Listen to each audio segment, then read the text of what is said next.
Welcome to Pratap classes. दोस्तों, Pratap classes के YouTube channel पर आपका स्वागत है। आज है 7 मार्च 2026 और 7 मार्च 2026 के जितने भी इंडिया और वर्ल्ड के जो करंट अफेयर्स के क्वेश्चन बनते हैं, आज उनका अपने डिस्कशन करेंगे। पूरा वीडियो ध्यान से देखना और लास्ट में आपसे क्वेश्चन पूछूंगा जिनके जवाब आपको कमेंट बॉक्स में देना होगा। आज अपने पढ़ेंगे पहले खेलो इंडिया ट्राइबल गेम्स का आयोजन छत्तीसगढ़ में। राष्ट्रपति जी ने 9 राज्यपाल और उपराज्यपाल नियुक्त किए और आईबीएम ने अपना पहला इंफ्रास्ट्रक्चर इनोवेशन सेंटर कहां खोला है, इनकी आज हम चर्चा करेंगे पूरे लेटेस्ट न्यूज़ के साथ में। डेली आपको सुबह ये 8 बजे ये करंट अफेयर्स की क्लास आपको मिलती है। जो भी साथी bank, UPSC, SSGD, RAS, railway, first grade, SI, वनपाल, एलडीसी, कोई भी एग्जाम हो, उन सभी एग्जाम के लिए डेली आपको ये करंट अफेयर्स की क्लास आपको मिलती रहेगी। तो सभी साथी एक बार करेंगे सेशन को लाइक शेयर। सभी साथियों को प्यार भरा नमस्कार, गुड मॉर्निंग। तो सबसे पहले हमने 6 मार्च को क्या पढ़ा था? हमने पढ़ा 11वें रायसीना संवाद 2026 का आयोजन कब किया? 5 से 7 मार्च 2026 नई दिल्ली में। भारत बाल मोटापे के मामलों में किस देश को पीछे छोड़ते हुए विश्व में दूसरे स्थान पर पहुंच गया? अमेरिका को। केंद्रीय गृह और सहकारिता मंत्री अमित शाह जी ने नई दिल्ली में जनगणना 2027 के लिए 4 डिजिटल टूल्स का सॉफ्ट लॉन्च किया। किस शुभंकर का औपचारिक अनावरण किया? प्रगति महिला और विकास है पुरुषों के लिए। केंद्रीय गृह और सहकारिता मंत्री अमित शाह जी 6 मार्च को इफ्को का सल्फ्यूरिक एसिड प्लांट राष्ट्र को समर्पित कहाँ किया? भुवनेश्वर, उड़ीसा में। इचिनस गीजर लगभग कितने वर्षों की अशांति के बाद फिर से सक्रिय हुआ? 6 वर्ष बाद। और किस महान नेता की प्रतिमा का अनावरण अमेरिका के मोंटाना राज्य में पहली बार किया गया? तो ये किया गया है महात्मा गांधी का। तो ये थे कल के क्वेश्चनों का रिवाइज हमने कर लिया। इसका टेस्ट आपको इस टेस्ट सीरीज के अंदर आपको मिल चुका है। ऑल इन वन की test series, daily test, weekly test आपको मिल गया, मंथली टेस्ट मिल गया, मंथली पीडीएफ आपको मिल चुकी है। तो डेली टेस्ट भी मिल जाती है, जो आपको मैं ये पीडीएफ पढ़ाता हूँ, ये हूबहू आपको ऐप के अंदर इसकी पीडीएफ मिल जाती है, जहाँ पे अच्छे तरीके से आप इसका रिवीजन कर सकते हो। अब करते हैं स्टार्ट आज की क्लास। सभी साथी एक बार करेंगे सेशन को लाइक और शेयर। 7 मार्च 2026 और आज की क्लास का पहला क्वेश्चन आपके सामने। पहले खेलो इंडिया ट्राइबल्स गेम्स का आयोजन कब और कहाँ किया जाएगा? गजब का प्रश्न है। अभी अब देखो, इससे पहले मैंने दिसंबर के अंदर ये प्रश्न मैंने आपको करवाया था दिसंबर में, लेकिन उस समय इसकी जो फिक्स जो तारीख थी वो थी 14 फरवरी। 14 फरवरी प्रस्तावित थी, ठीक है, 14 फरवरी प्रस्तावित थी। लेकिन अब ये स्टार्ट होंगे 25 मार्च को। कब स्टार्ट होंगे? 25 मार्च को स्टार्ट होंगे और ये 6 अप्रैल को समाप्त होंगे। छत्तीसगढ़ के रायपुर, जगदलपुर और सरगुजा, यहाँ पे 3 शहरों के अंदर पहले खेलो इंडिया ट्राइबल गेम्स का आयोजन किया जाएगा। तो इसका उत्तर क्या होगा? Option number B. 25 मार्च से लेकर 6 अप्रैल तक चलेंगे छत्तीसगढ़ के रायपुर, जगदलपुर और सरगुजा के अंदर चलेंगे। पहले इसकी प्रस्तावित थी तारीख 14 फरवरी को स्टार्ट होने थे, लेकिन अब इसको आगे बढ़ा दिया। देखो, खेलो इंडिया ट्राइबल्स गेम्स 2026 आयोजन तिथि और स्थान 25 मार्च से लेकर 6 अप्रैल 2026। छत्तीसगढ़ के 3 शहरों में इसका आयोजन होगा, रायपुर, जगदलपुर और सरगुजा में। इसमें केंद्रीय युवा और कार्यक्रम खेल मंत्री डॉक्टर मनसुख मांडविया ने इसकी घोषणा कर दी है। तो इसकी घोषणा कल हो चुकी है। इस प्रतियोगिता के अंदर 7 पदक स्पर्धाएं रहेगी, जैसे athletic, football, hockey, weight lifting, तीरंदाजी, तैराकी, कुश्ती, ये शामिल रहेंगे। और 2 डेमो गेम्स रहेंगे, मलखंब और कबड्डी। ये 2 जो डेमो गेम है वो रहेंगे, एक तो मलखंब और एक है कबड्डी। ये 2 डेमो खेल के रूप में शामिल रहेंगे। कौन कौन सी आयोजनकर्ता संस्थाएं रहेगी? एक रहेगी युवा कार्यक्रम और खेल मंत्रालय, एक है भारतीय खेल प्राधिकरण, एक है भारतीय ओलंपिक संघ और राष्ट्रीय खेल संघ और छत्तीसगढ़ राज्य आयोजन समिति शामिल रहेगी। तो इसके अंदर इतनी संस्थाएं शामिल रहेगी। इसका आधिकारिक जो मैस्कोट है वो है, नाम है मोरवीर। ये वैसे मैंने आपको पहले दिसंबर के अंदर ये करवा दिया था। मोरवीर इसका शुभंकर रहेगा। अर्थ है इसका मोर, यानी कि छत्तीसगढ़ में मेरा या हमारा इसका अर्थ है। वीर, साहस और पराक्रम का ये प्रतीक रहेगा। तो 25 मार्च से ये स्टार्ट हो रहे हैं पहले खेलो इंडिया ट्राइबल्स गेम छत्तीसगढ़ के अंदर। जब ये स्टार्ट होंगे तब आपको मैं और चर्चा इसकी करवा दूंगा, लेकिन तारीख आपको याद रखनी है अच्छे तरीके से।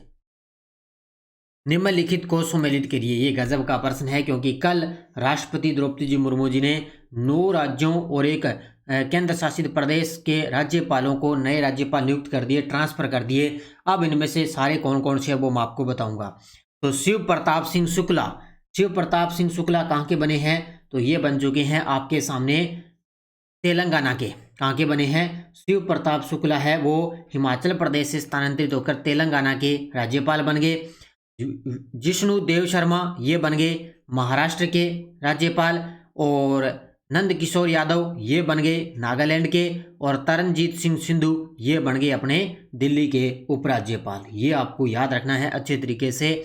शिव प्रताप सिंह शुक्ला तेलंगाना के राज्यपाल, जिष्णु देव शर्मा महाराष्ट्र के राज्यपाल, नंद किशोर यादव नागालैंड के राज्यपाल, और तरनजीत सिंह सिंधु ये दिल्ली के उपराज्यपाल बन चुके हैं। तो इसका उत्तर क्या होगा? 1 नंबर इसका राइट आंसर हो जाएगा। अब देखो, राष्ट्रपति द्रौपदी मुर्मू जी ने 9 नए राज्यपाल और उपराज्यपाल नियुक्त कर दिए। बस याद रखना है, शिव प्रताप सिंह शुक्ला हिमाचल प्रदेश से स्थानांतरित होकर तेलंगाना के राज्यपाल बने। जिष्णु देव शर्मा तेलंगाना से महाराष्ट्र के राज्यपाल बने। नंद किशोर यादव नागालैंड के राज्यपाल नियुक्त। सैयद अता हसनैन बिहार के राज्यपाल नियुक्त। विनय कुमार सक्सेना दिल्ली के उपराज्यपाल से लद्दाख के उपराज्यपाल बन चुके हैं। ये देखो, विनय कुमार सक्सेना। तरनजीत सिंह सिंधु अमेरिका में भारत के पूर्व राजदूत को दिल्ली का नया उपराज्यपाल नियुक्त कर दिया। RN रवि वर्तमान में तमिलनाडु के राज्यपाल हैं। इनको पश्चिम बंगाल का राज्यपाल नियुक्त कर दिया, क्योंकि पश्चिम बंगाल के जो राज्यपाल है उन्होंने अपने पद से इस्तीफा दे दिया। राजेंद्र विश्वनाथ अरलंकर ये वर्तमान में केरल के राज्यपाल हैं। अब इनको तमिलनाडु के राज्यपाल का कार्यों का निर्वहन करेंगे। और कविंद्र गुप्ता ये वर्तमान में लद्दाख के उपराज्यपाल हैं। अब उन्हें हिमाचल प्रदेश का राज्यपाल नियुक्त कर दिया। ये भाई अच्छे तरीके से पढ़ लेना। एक बार मैं आपको और रिवीजन करवा देता हूँ।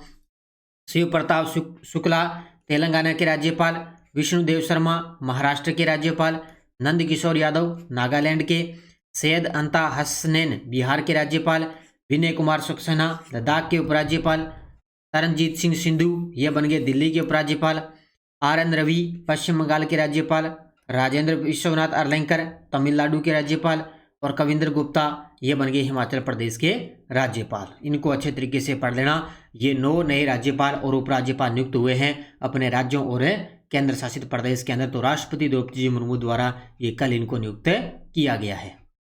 अगला, भारत और फिनलैंड ने 2026 में डिजिटलाइजेशन और सस्टेनेबिलिटी में किस प्रकार की साझेदारी की घोषणा की है? अभी कल मैंने बताया था ना कि अभी अपने 11वें रायसीना संवाद हुआ था, ये अपने दिल्ली के अंदर। तो वहाँ पे मुख्य अतिथि रहे थे फिनलैंड के प्रधानमंत्री या राष्ट्रपति।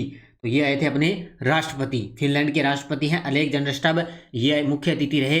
तो इन्होंने क्या है, भारत और फिनलैंड ने 2026 में डिजिटलाइजेशन और सस्टेनेबिलिटी में किस प्रकार की साझेदारी की घोषणा की? तो वो है स्ट्रेटेजिक पार्टनरशिप के लिए। किसके लिए? स्ट्रेटेजिक पार्टनरशिप के लिए साझेदारी की है।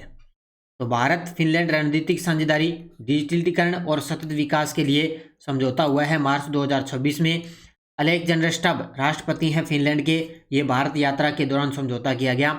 भारत और फिनलैंड ने अपने द्विपक्षीय संबंधों को डिजिटलीकरण और सतत विकास में रणनीतिक साझेदारी के स्तर तक बढ़ाने की घोषणा की है। दोनों देशों ने डिजिटल टेक्नोलॉजी, नवाचार और स्टार्टअप सहयोग को बढ़ावा देने पर सहमति व्यक्त की है, क्योंकि दोनों देशों ने कहा कि डिजिटल टेक्नोलॉजी, नवाचार और स्टार्टअप सहयोग है उसको बढ़ावा दिया जाएगा।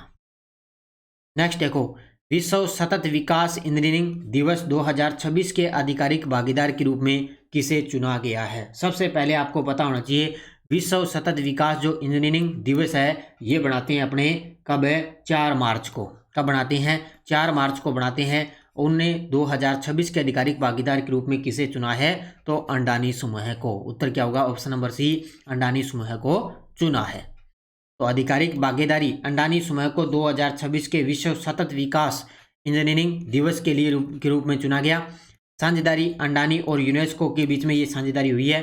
प्रमुख कारण कि अंडानी समूह वो गुजरात में स्थित खावड़ा नवीकरणीय ऊर्जा परियोजना है, उसके कारण इन दोनों के बीच में समझौता हुआ। उद्देश्य सतत विकास और हरित ऊर्जा परियोजनाओं को बढ़ावा देना, और इस परियोजना का लक्ष्य अभी 2029 तक 30 गीगावाट की क्षमता तक पहुंचना है। यानी कि जो ये गुजरात के अंदर जो खावड़ा नवीकरणीय ऊर्जा परियोजना, इसका लक्ष्य रखा है 2029 तक 30 गीगावाट तक पहुंचाना। सतत विकास के लिए विश्व इंजीनियरिंग दिवस हर वर्ष 4 मार्च को अपने बनाते हैं, और अब की बार इसकी विषय क्या है? नवाचार और डिजिटलीकरण के माध्यम से एक स्थायी भविष्य के लिए स्मार्ट इंजीनियरिंग तैयार है करना। ये इसका मुख्य रूप से विषय है। अब ये क्यों करवा रहा हूँ, क्योंकि एग्जामिनर का कोई भरोसा नहीं है, अभी इसको अच्छे तरीके से इसका भी विषय पूछा जा सकता है क्योंकि काफ़ी चर्चा में है।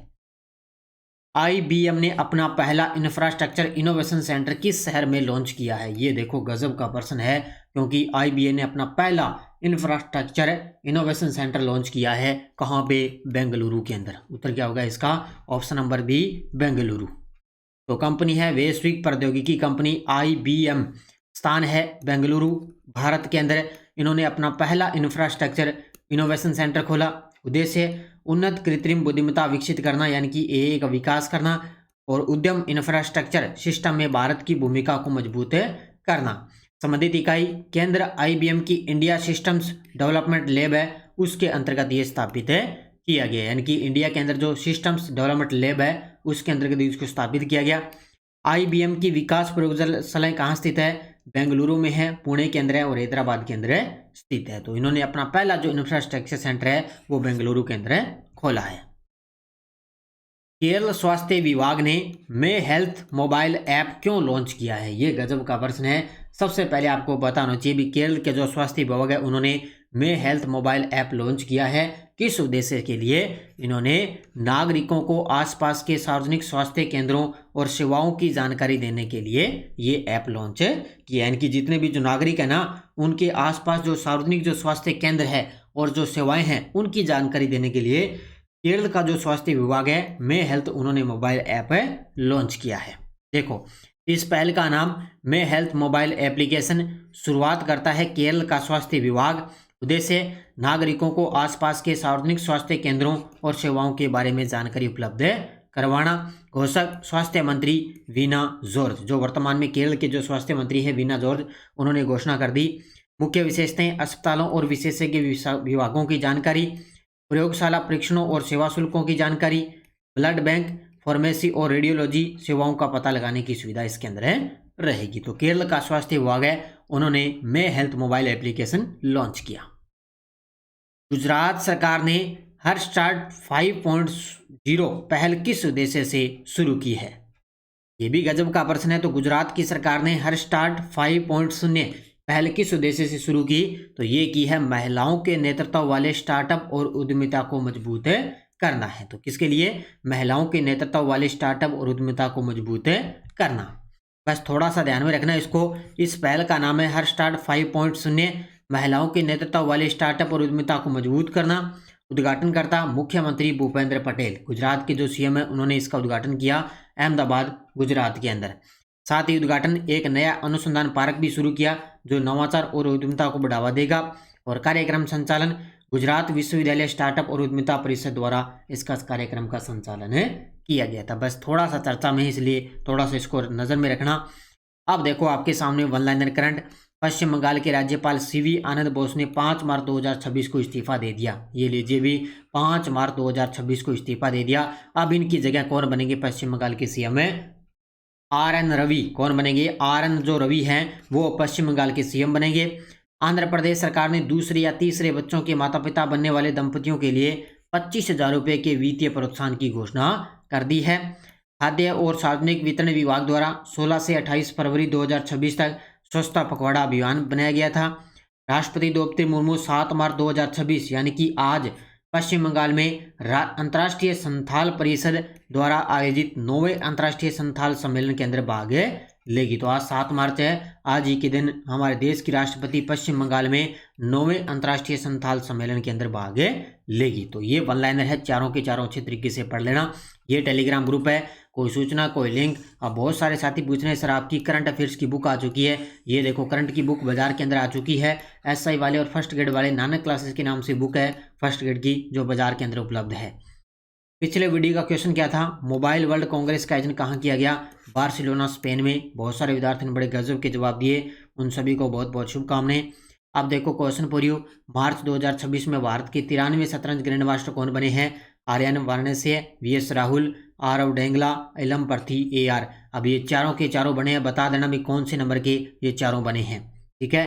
और अब देखो यस्टरडे अपनी क्या थी? भारत का सबसे बड़ा जलप्रपात कौन सा है? कुंचिकल जलप्रपात। भारत में सबसे अधिक वर्षा कहाँ होती है? मेघालय के अंदर चेरापूंजी यानी कि मोनसिनराम में। भारत का सबसे बड़ा थर्मल पावर हॉटस्पॉट कहाँ है? मध्य प्रदेश के सिंगरौली जिले में। भारत में भू उपग्रह से दिखने वाला सबसे बड़ा पठारी क्षेत्र दक्कन पठार। और भारत में कितनी पर्वत श्रेणियां हैं? तो 3 मुख्य पर्वत श्रेणियां हैं, हिमालय, पश्चिमी घाट और पूर्वी घाट। तो ये अच्छे तरीके से इनको पढ़ लेना, क्योंकि ज्योग्राफी से सेकंड ग्रेड फर्स्ट ग्रेड कोई भी एग्जाम हो, चाहे लैब असिस्टेंट का हो, यहाँ से प्रश्न बनेगा। अब देखो नेक्स्ट डोज, किस मिट्टी को जुताई वाली मिट्टी या स्वतः कृषि मिट्टी कहा जाता है? केंद्रीय मृदा संरक्षण बोर्ड का गठन कब किया गया?